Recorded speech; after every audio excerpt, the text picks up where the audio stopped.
3월 15일 수요일 성경 말씀입니다. 뜻으로 읽는 성경이라고 해서 내용을 좀 파악하고 이해하면서 말씀을 읽어가면 좋겠다 하는 바람이 있습니다. 그래서 어떻게 하면 우리가 그냥 보이는 내용 파악만 아니라 그 뒤에 함축된 의미가 무엇인지를 좀 생각하면서 말씀을 읽고 그 말씀이 우리에게 실제적으로 생명 양식이 되는 은혜가 있기를 기원합니다.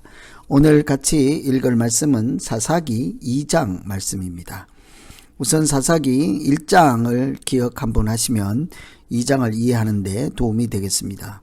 여호수아가 죽은 후에 라는 말씀으로 1장이 시작하죠.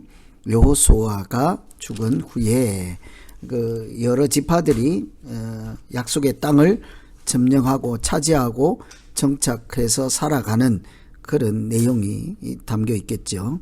유다 지파와 시몬 지파가 이렇게 배색을 치고 또 아도니 배색을 죽이고 예루살렘을 점령하였다 하는 것처럼 이런 점령 이야기가 있는데 한 가지 문제를 내포하고 있었습니다. 여러 곳을 다 점령할 때 골짜기는 철병거가 있으므로 쫓아내지 못했다.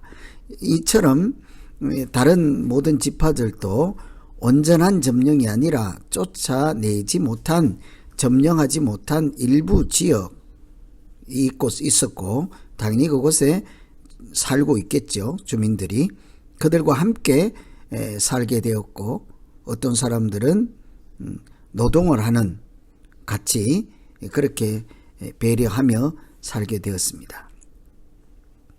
요지는 약속의 땅을 점령할 때 진멸하라 하는 말씀대로 완전한 점령이 아니라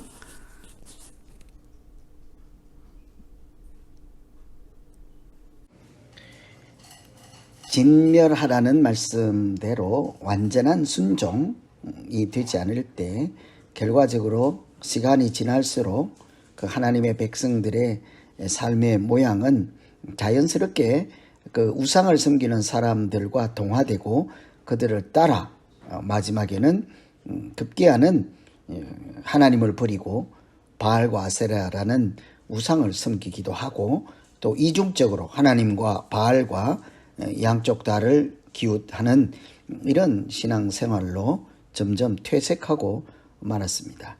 이런 배경하에 이 장을 이해하시면 되겠습니다. 이런 상황에서 하나님께서 여호와의 사자를 보내시죠.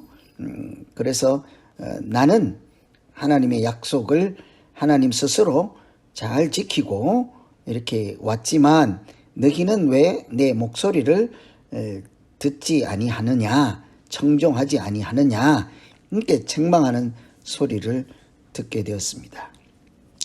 2장의 배경은 1장은 여호수아가 죽은 후에, 죽기 전과 죽은 후에가 영적인 상태가 많이 무너졌다 하는 이야기를 하였죠.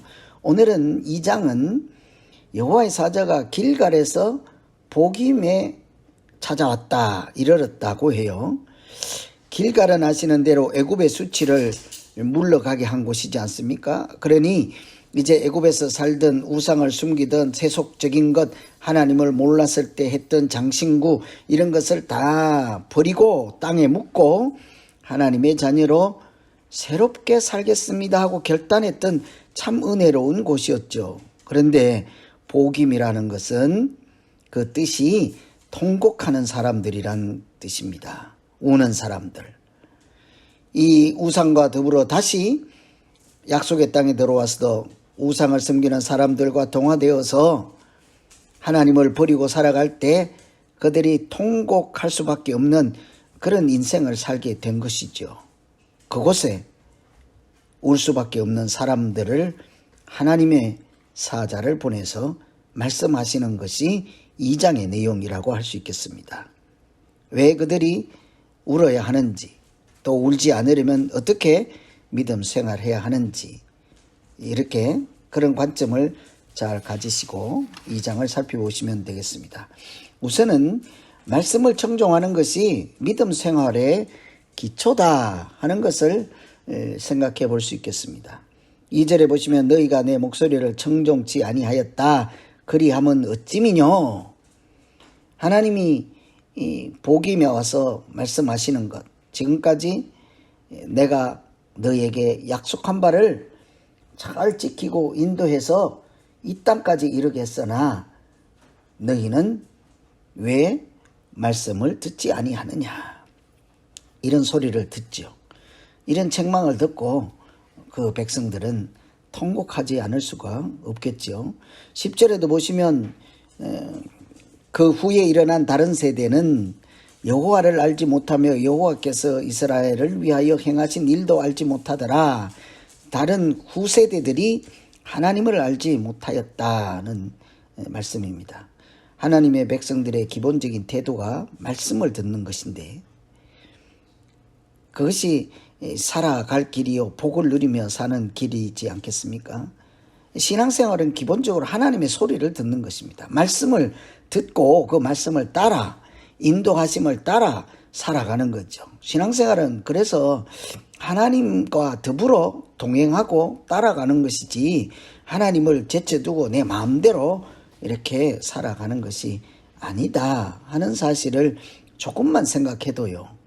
우리를 인도하실 하나님의 소리가 어떤 소리인지를 듣지 않으면 갈 바를 모르고 길을 잃어버리는 그런 신세가 되고 마는 것이죠.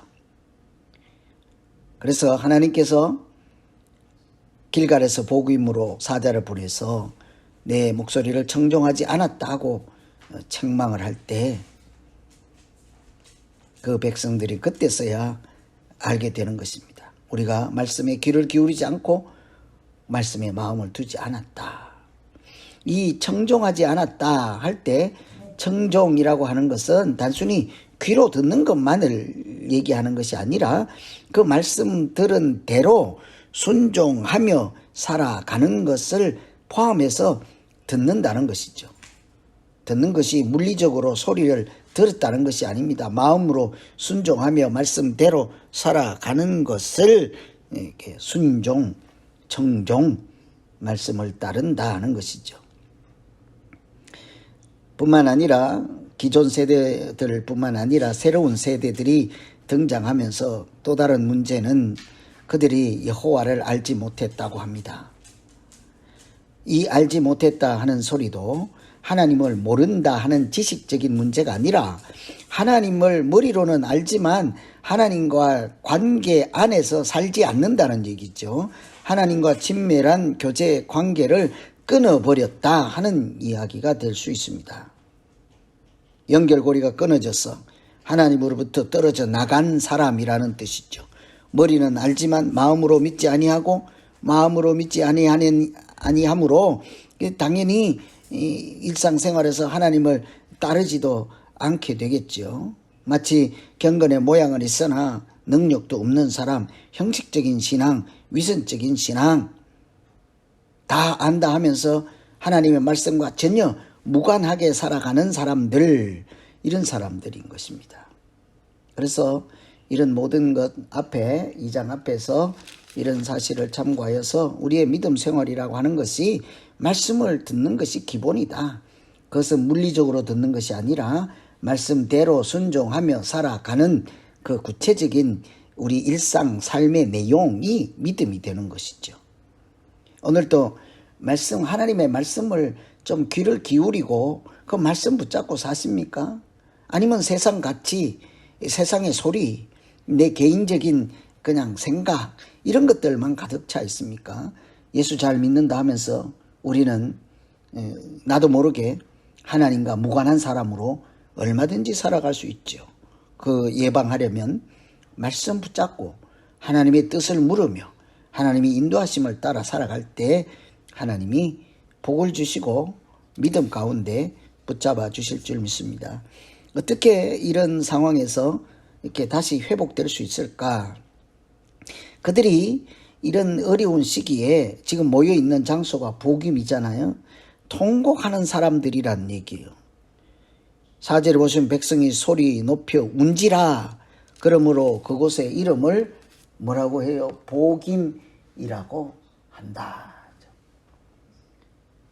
여호와의 사자가 이스라엘 모든 자손에게 이 말씀을 이름에 백성이 소리를 높여 운지라. 5절에 그러므로 그것을 이름하여 복임이라 하니라. 자기들이 우상을 섬기고 하나님을 알지 못했다는 것은 교제하지도 않고 관계 안에 무관하게 하나님과 동떨어진 그런 삶을 살 때 여호와의 사자를 통해서 보여주시고 깨닫게 하시고 어찌미뇨 왜 말씀을 듣지 않으냐 책망을 들었을 때 그들이 통곡할 수밖에 없다는 것이죠. 그래서 복임이라고 한 것입니다. 여기에 많은 시사하는 바가 있죠. 어떻게 우리가 하나님의 자녀답게 살아갈 수 있는가? 복임에 모여야 하는 것입니다. 복임, 통곡하는 곳. 내 모습을 발견하고 내 영적인 상태를 파악하고 하나님 앞에서 통곡하는 곳에서부터 우리가 다시 일어설 수 있는 것이죠.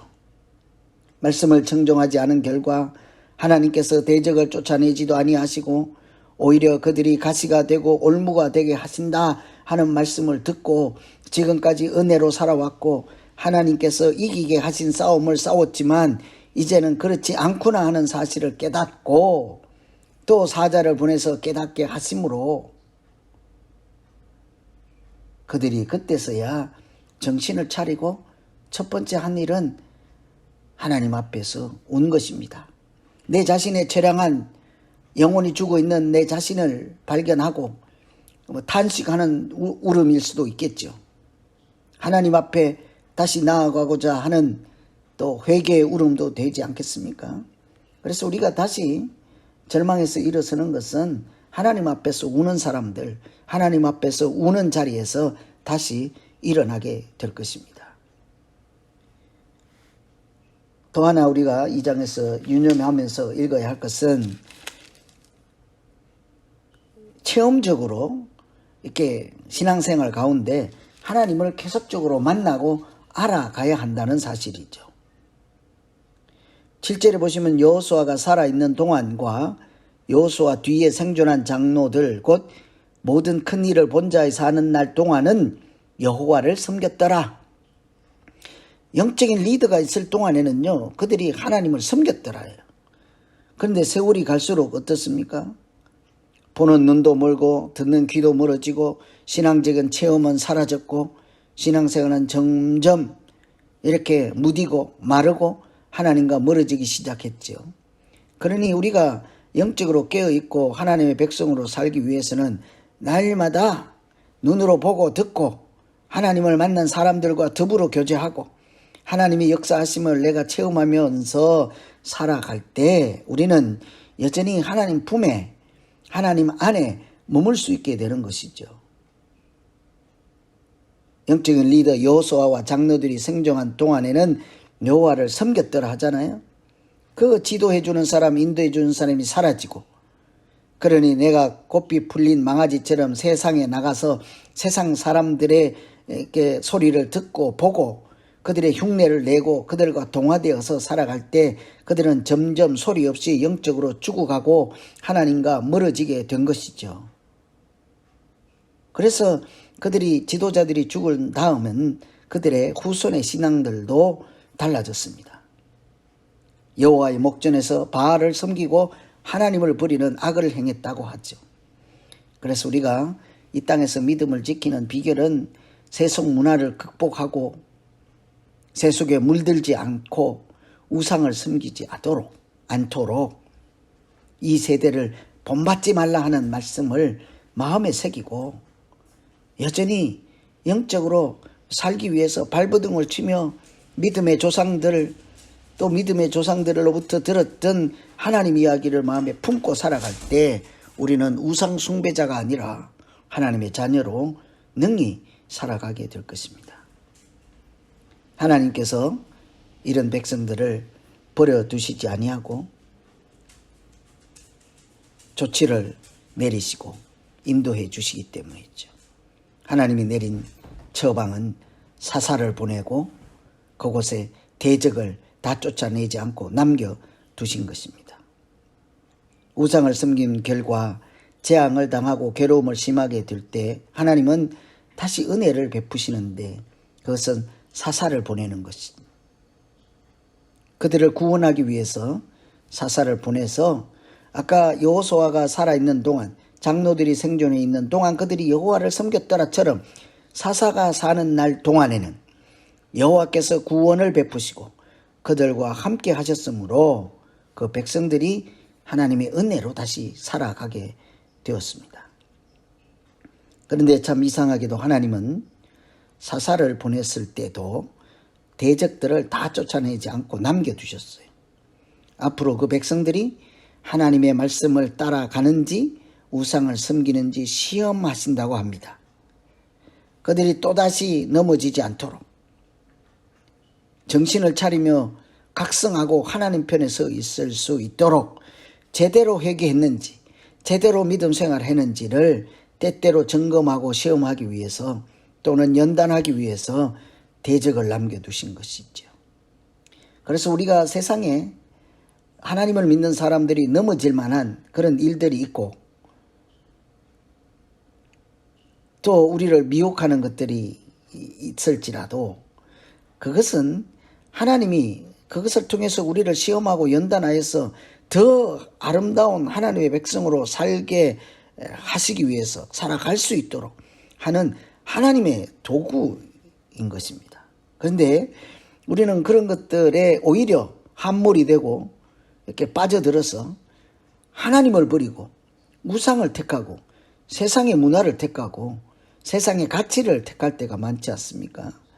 하나님께서 우리를 제대로 하나님의 백성으로 살아갈 수 있도록 그렇게 사용하시는 사사를 보내주시고 말씀을 보내주시고 때로는 가시를 남겨두시고 이런 모든 것을 이렇게 선용하여서 하나님의 자녀로 살아가는 길에서 이탈하지 않고 은혜로 살아가는 우리 모두 되기를 간절히 기원합니다.